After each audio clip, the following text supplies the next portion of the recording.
Alrighty, here we go. Chapter 19. We are moving forward. Hit 1917. World War I era. We're getting close. Alrighty, so anyway, good morning, good afternoon, good evening, whenever you happen to be listening to this. Today we are dealing with Chapter 19, titled Civilization's Inferno, The Rise and Reform of Industrial Cities. Alright, so speaking of industrial cities, this is a painting by George Bellows. It shows the densely packed tall buildings, many of which have advertising on the sides of them. The streets are crowded with horses, wagons, trolleys, and people. There are not many trees. The air looks smoggy and gross. This painting kind of emphasizes the frenetic atmosphere and energy of city life. People, animals, and traffic are clearly moving forward toward their destinations. Everyone looks purposeful and busy, and the structures that dominate the background serve as evidence of their industrious efforts. It also just shows how dirty the city is. Ugh. Alright. The new metropolis. So, the shape of the industrial city. So first off, they have mass transit. So as the cities grow larger, technology assisted residents and visitors with travel. You have the electric trolley system was designed in Richmond, Virginia in 1887. Chicago and New York City had elevated railroads, so the L. Boston had an underground line in 1897. Railroads did contribute to the growth of the suburbs, areas on the outskirts of the city where wealthy lived, known as commuters. The working class lived near city centers where they worked. The telephone in 1876 connected suburban people to the cities. As far as skyscrapers, our friend Andrew Carnegie and steel, all this leads to skyscrapers made of steel, glass, and elevators, of course, change the buildings because now we can build them higher. They are expensive, but the skyscrapers, they're expensive, but they're a good use of small amounts of land. The 10-story home insurance building, 1885 in Chicago, was the first skyscraper. So can you imagine a 10-story building being called a skyscraper? Huh. Yeah. Gas lamps were too dim to brighten city streets, so the invention of the incandescent bulb in 1879 changed urban life. As nighttime was now illuminated, urban life appeared safer and more appealing. So, nobody wants to walk through dark streets. It's kind of creepy. All right, you have many ethnic neighborhoods. The immigrants generally lived among people of shared ethnicity, Irish in Boston, Swedes in Minneapolis, Italians in northeastern and mid-Atlantic cities. They settled in neighborhoods where churches, shops, and schools met their cultural needs. So Little Italy, Chinatown, all those kinds of things. Those are all immigrant neighborhoods that kind of cropped up. At the turn of the century, 90% of black Americans lived in the South, but many were moving from rural to urban areas in northern cities. They faced discrimination and violence. Race riots occurred in several northern cities.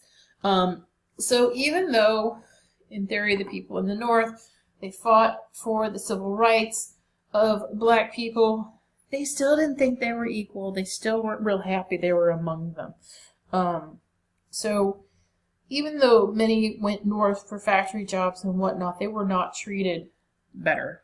Maybe a little, but not a whole lot. You have tenements. These are going to be 5- or 6-story buildings that provide cheap housing for 20 or more families in cramped, airless apartments, fostered rampant disease and horrific infant mortality. New York's tenement house law of 1901 required interior courts, indoor toilets, and fire safety measures for new buildings. That's not till 1901, so all those people who lived in them prior to that did not have those things for the most part. You see this picture of the Le Petit Journal. It's the cover of a French magazine from 1906. It depicts the race riot that occurred in Atlanta, Georgia. It followed a political campaign's false charges of Negro crime in 1906. The image shows whites as brutally violent and blacks as defenseless victims. That depiction, in addition to the caption, reveal that Parisians found white racism and violence against blacks horrific, as did many people, and many people today still feel that that's horrific. All right, as far as our amusements are concerned, so one enticing attraction was vaudeville theater. It arose in the 1880s and 90s. Patrons paid 25 cents to watch live entertainment. It appealed to all classes. They paid a nickel for movies at the early movie theaters, or Nickelodeons. More spectacular were the amusement parks, for example, Coney Island in New York, where people rode the roller coasters, ate, and danced. Ragtime music by African-American artists with a ragged rhythm becomes extremely popular among the audiences of all classes and races. It's drawn to the excitement of the infectious rhythms. A decisive break with Victorian hymns and parlor songs. Scott Joplin was the most famous performer. New York had more than 500 dance halls by 1910. The blues became popular in New York City, taken from African-American folk music. Amusement parks and theaters provided opportunities for dating that had not existed in previous generations. Less parental supervision in the city.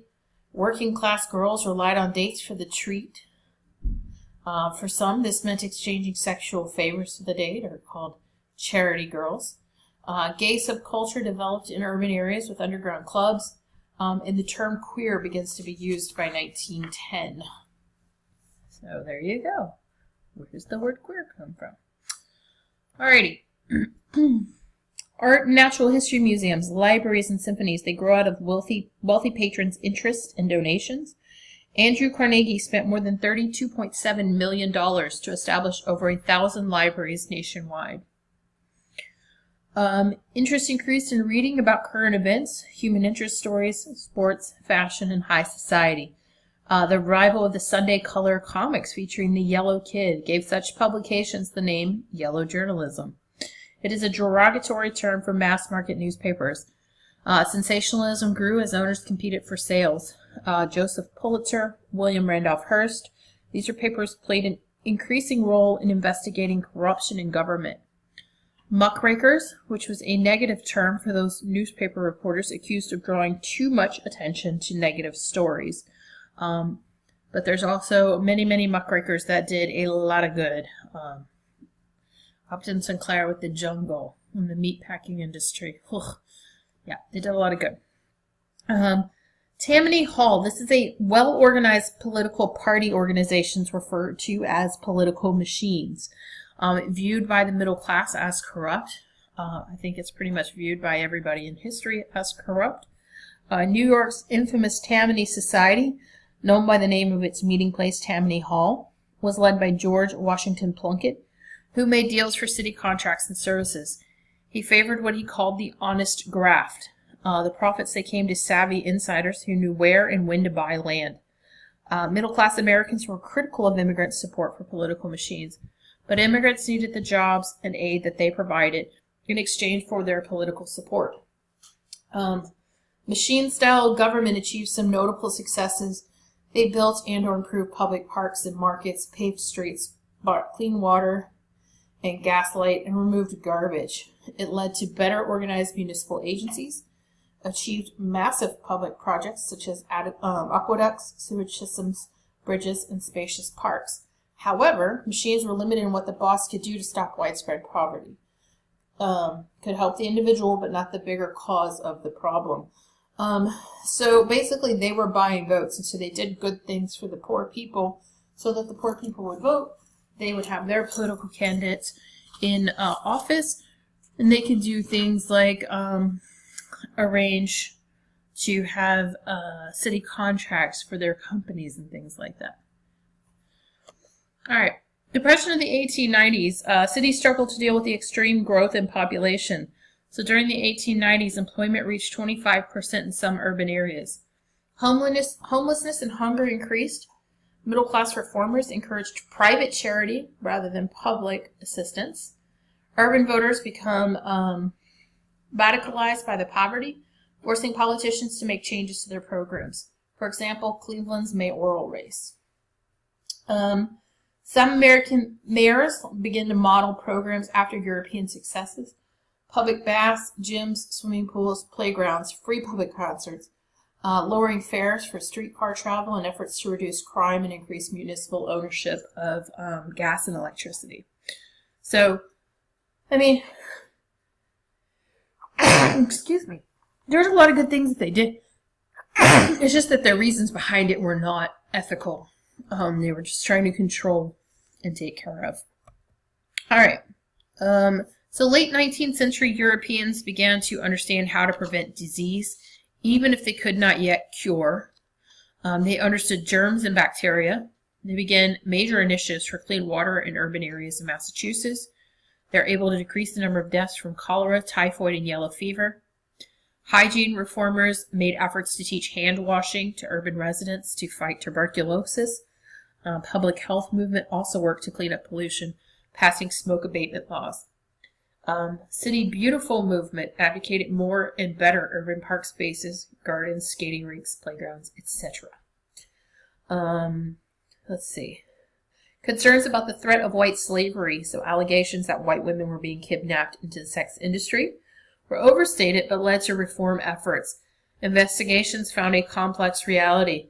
Women are in prostitution as a result of many factors, including low-wage jobs, economic depression, abandonment, and often sexual and domestic abuse.